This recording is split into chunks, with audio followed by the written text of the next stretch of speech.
BPL এ চরম আলোচনায় Chittagong Kings.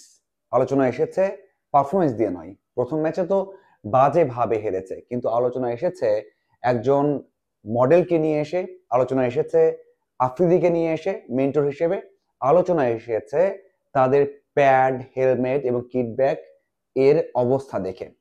যে ম্যাচ হয়েছে প্রথম, সেই ম্যাচে তারকারা বা ক্রিকেটাররা যে হেলমেট পরেছেন, সেই হেলমেটে একটা কাপড় পেঁচানো ছিল তাদের জার্সি অথবা হেলমেটের সাথে প্যাডের কালারটা মিল রেখে। প্যাড যেটা পরেছেন তারকারা বা ক্রিকেটাররা, সেখানেও কিন্তু সেই কাপড়ে পেঁচানো ছিল, মানে নতুন প্যাড তারা পাননি, নতুন হেলমেট তারা পাননি। এইসব নিয়ে অনেক কিছুই হচ্ছে, অনেক আলোচনায় হচ্ছে। এর মধ্যে আমার একটা বিষয় মনে পড়লো, এবং আমি একটা ইন্টারভিউ করেছিলাম সামির কাদের চৌধুরীর, যিনি কিনা এই দলের মালিক। সেখানে বলেছিলেন যে সাকিব আল হাসানকে নেওয়া হয়েছিল তার সেরা পারফরম্যান্স, তার ক্যাপ্টেন্সি এবং দলের স্পন্সরশিপের জন্য। কারণ সাকিব আল হাসান যে দলে থাকেন, সে দলে অনেক স্পন্সর আসেন, সে দলে অনেকেই মনোযোগ দেন। দেখুন, এটা তো একেবারেই মিথ্যা কথা নয়। সাকিব থাকলে সেই দলটা কেমন থাকে আমরা এর আগেও দেখেছি। শুধু সাকিব নয়, আপনি যদি তামিমকেও দেখেন, তামিম যে দলে থাকবেন সেই দল কিন্তু কখনোই টাকার অভাবে ভুগবে না। সেই দল কিন্তু ইনভেস্ট করতে ভয় পাবে না। সেই দল অনেক স্পন্সর পাবে, সেই দল আর্থিকভাবে লাভবান থাকবে। তেমনটাই হয়ে এসেছে এবং তেমনটাই হয়। সেই জায়গায় সাকিব তো আরো বড় তারকা, আরো বড় আইকন। আমি একটা কথা জানিয়ে রাখি যে সাকিব আল হাসান যখন জাতীয় দলের হয়ে খেলেন, তখন বাংলাদেশের অনেক বেশি রেভিনিউ হয়। শুধুমাত্র টিকেট অন্য বিষয় নয়, স্পন্সর এখানে বড় একটা অংশ। এই যে সাকিব আল হাসান খেলছেন না জাতীয় দলের হয়ে, বাংলাদেশ ক্রিকেট বোর্ডের কিন্তু অনেক ক্ষতি হচ্ছে। এর আগে সাকিব যেই যেই ট্যুরে খেলেছেন, সেখানে অনেক স্পন্সর এসেছে এবং স্পন্সরের দাম অনেক বেশি ছিল, কিন্তু সাকিব না থাকলে সেটা অনেক ড্রপ করে। দেখুন, ন্যাশনাল টিমে যখন এমনটা হয়, তাহলে একটা ফ্র্যাঞ্চাইজি টিমের অবস্থা কি হবে? এখন তাদের অবস্থা কি?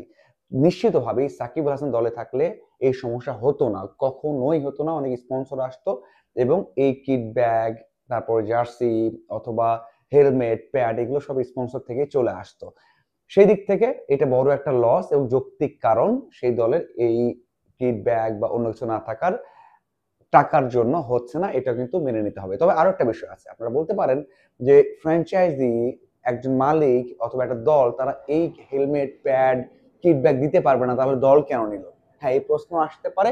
তবে আমার মনে হয় এখানে অবশ্যই গুরুত্ব দিতে হতো। হ্যাঁ, আমরা যখন একজন মডেলকে আনতে পারছি বাইরে থেকে হাজার হাজার ডলার দিয়ে, আমরা যখন মেন্টর হিসেবে একজনকে রাখতে পারছি যেটা অন্য দল রাখেনি, আমরা বিদেশি কোচিং স্টাফ নিয়ে আসতে পারছি, তাহলে আগে এই বিষয়গুলো মাথায় রাখতে হতো। যেমনটা তামিম ইকবাল বলেছেন যে মাঠের দিকে মনোযোগটা বেশি দিতে হবে।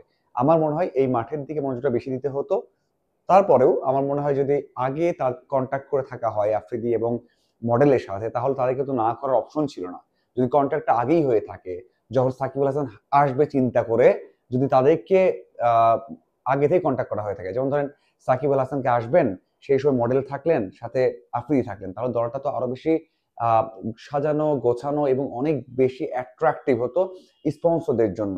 সেখানে সাকিব হঠাৎ করে নেই, তাহলে আলাদা বিষয়।